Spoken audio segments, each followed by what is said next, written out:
Rajasthan BJP में एक बड़ा बदलाव हो गया है। बदलाव के संकेत कई दिनों से मिल रहे थे। राजस्थान की सियासत में इस तरह के संकेत और इस तरह की परिस्थिति चल रही थी कि बीजेपी में कोई ना कोई बदलाव जरूर होना था। हम लगातार इनसाइड स्टोरी में आपको बता रहे थे और आज यह बदलाव आपके सामने है। आप तक यह खबर पहुंच ही चुकी है कि बीजेपी ने सीपी जोशी को बदलकर, उनको हटा करके नए प्रदेश अध्यक्ष को चुन लिया है। मदन लाल राठौर साहब अब नए प्रदेश अध्यक्ष हैं। देर रात इसका ऐलान किया गया और बड़ी जल्दबाजी में प्रदेश अध्यक्ष पद की कमान जो है सीपी जोशी साहब से लेकर के मदन लाल राठौर साहब को दे दी गई। अब इसके पीछे की वजह क्या है वो आपको इस इनसाइड स्टोरी में आज बताएंगे। नमस्कार, मैं हूं आपके साथ भविष्य त्यागी। दरअसल यूं तो कई वजह बताई जा रही। देखिए, दो बड़े पद सरकार और संगठन में, चाहे प्रदेश अध्यक्ष की कमान हो या फिर सीएम पद पर भजनलाल शर्मा की नियुक्ति, दोनों ही पदों पर एक तरफ सीपी जोशी साहब संगठन की कमान प्रदेश में संभाल कर बैठे हुए थे और दूसरी तरफ भजनलाल शर्मा साहब, दोनों ही ब्राह्मण वर्ग से आते हैं, ब्राह्मण समाज से आते हैं और कहीं ना कहीं भीतर अंदर खाने चर्चाएं चल पड़ी थी कि इस वजह से प्रो ब्राह्मण वाली इमेज सरकार की बन गई थी और बाकी समाज जो है उपेक्षित, बाकी वर्ग उपेक्षित महसूस कर रहे थे। इस वजह से भी यह फैसला, यह बदलाव जरूरी था। कुछ और भी चीजें हैं। वसुंधरा राजे को साध कर चलना है क्योंकि 2024 के लोकसभा चुनाव के बाद जो झटका बीजेपी को लगा, बीजेपी के शीर्ष नेतृत्व को लगा, उसमें पहले वाला टेम्परामेंट, जो 303 सीटों वाला टेम्परामेंट वसुंधरा राजे को लेकर था शीर्ष नेतृत्व का, उसको अब 240 के साथ बरकरार नहीं रखा जा सकता है। शीर्ष नेतृत्व भी समझता है। इसलिए कुछ एक और ऐसी चीजें हैं जो अब वसुंधरा राजे को साधने के लिए की जा रही है। उसमें मदनलाल राठौर की ये नियुक्ति भी है।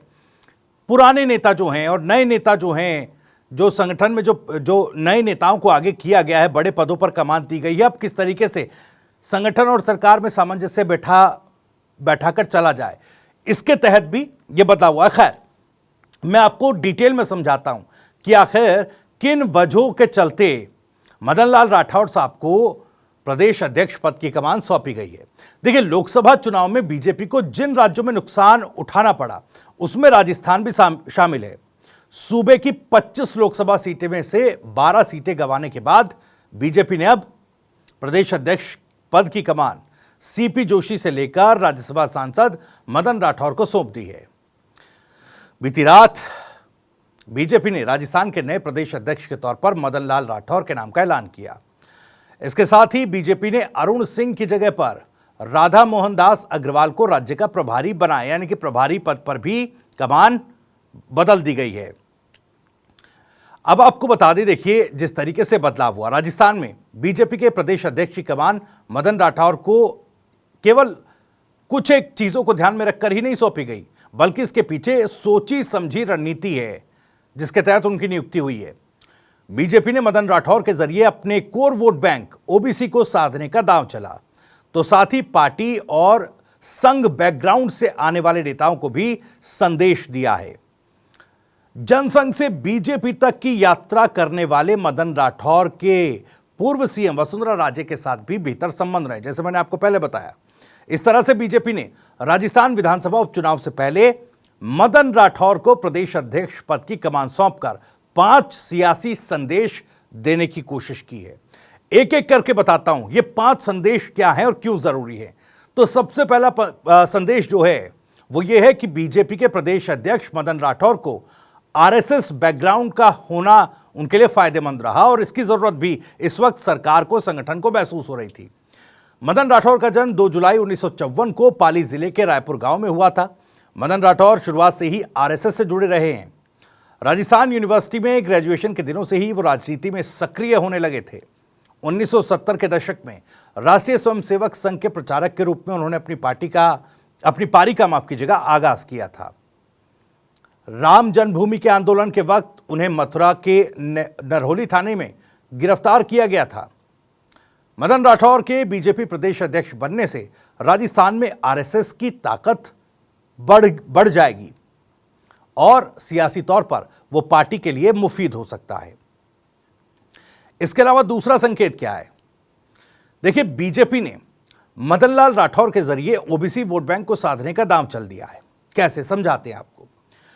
राजस्थान में जिस तरह से लोकसभा चुनाव में बीजेपी को सियासी झटका लगा, उसके चलते ही पार्टी ने अब ओबीसी जातियों पर खास फोकस किया है। इसलिए बीजेपी ने मदन राठौर को प्रदेश संगठन का मुखिया बनाकर ओबीसी समुदाय के वोट बैंक को साधने का दांव खेला। मदन राठौर घाची समाज से आते हैं, जो अन्य पिछड़े वर्ग में शामिल है। राजस्थान में घाची समाज के लोग पशुपालक, दूध और तेल घी का व्यवसाय करते हैं। राजस्थान ही नहीं बल्कि गुजरात और महाराष्ट्र के कुछ इलाकों में घाची समुदाय के लोग रहते हैं। झारखंड में तेली समुदाय के लोग भी खुद को घाची समाज की उपजाति मानते हैं। इस तरह बीजेपी ने कई राज्यों के लिए यह दांव जो है राजस्थान से चल दिया है। राजस्थान में ओबीसी समुदाय की आबादी जो है 55% के करीब बताई जाती है।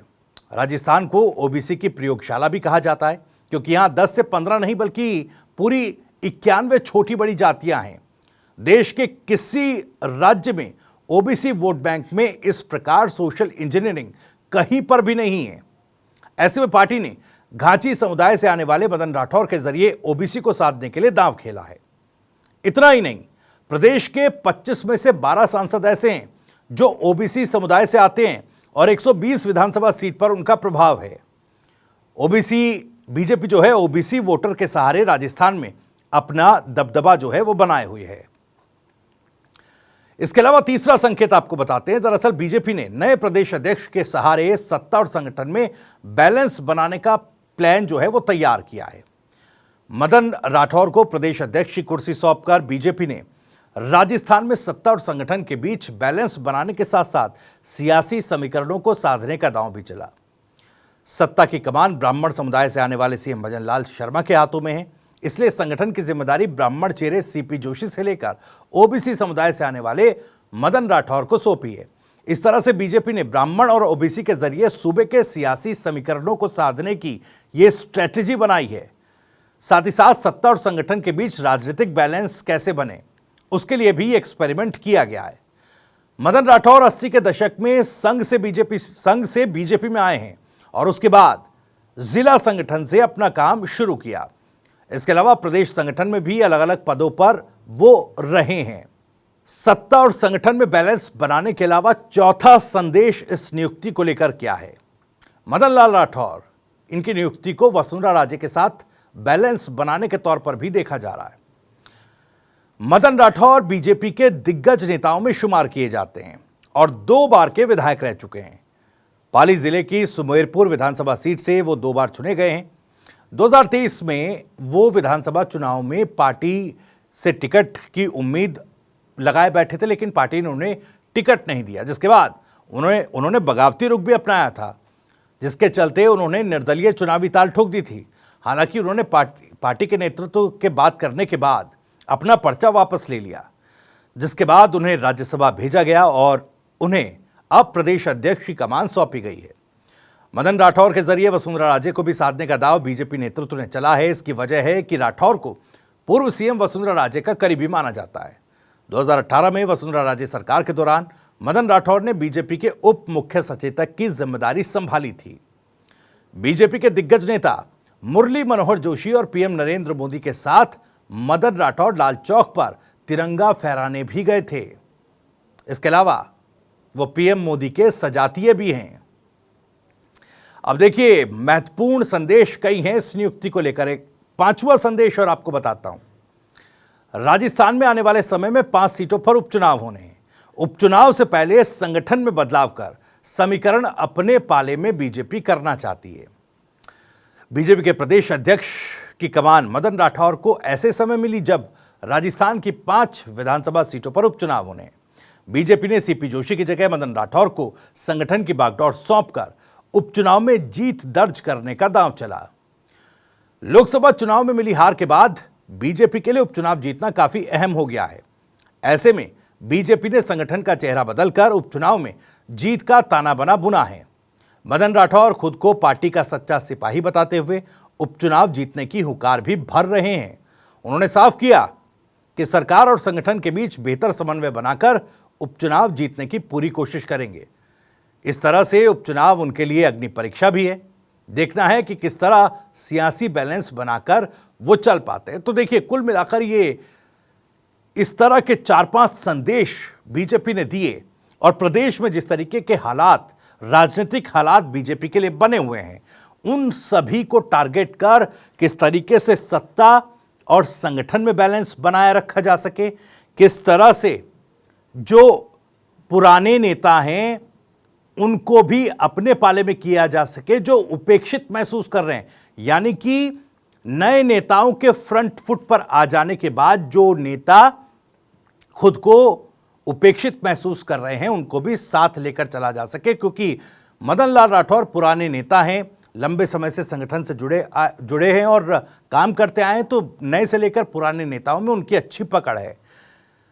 चुनाव की चुनौती भी है, तो अब देखना है कि जो नियुक्ति ये नई हुई बीजेपी के भीतर संगठन में, अब कितना बेहतर और मजबूत तरीके से मदन लाल राठौर संगठन को सत्ता के साथ समन्वित कर चल पाएंगे, यह उनके लिए चुनौती है। लेकिन बीजेपी के लिए भी चुनौती बहुत हैं, क्योंकि किरोड़ी लाल मीणा साहब वो भी इस्तीफा देकर बैठे हैं, उनके इस्तीफे पर कोई फैसला नहीं हुआ। अब उनको किस तरीके से बीजेपी साध पाएगी, ये अपने आप में एक बड़ा सवाल है। इसी सवाल के साथ आज इस इनसाइड स्टोरी में इतना ही। अगर आपको वीडियो और जानकारी पसंद आई हो तो वीडियो को लाइक करें, ज़्यादा से ज़्यादा शेयर करें। आप भी इस मसले पर कुछ कहना चाहते हैं तो कमेंट बॉक्स आपके लिए खुला हुआ है। अपनी बात, अपना सवाल, अपनी राय हम तक कमेंट बॉक्स के जरिए आप पहुंचा सकते हैं। राजस्थान से जुड़ी और भी तमाम खबरों को सबसे पहले जानने के लिए सब्सक्राइब जरूर कर लीजिए। TV9 राजस्थान। नमस्कार।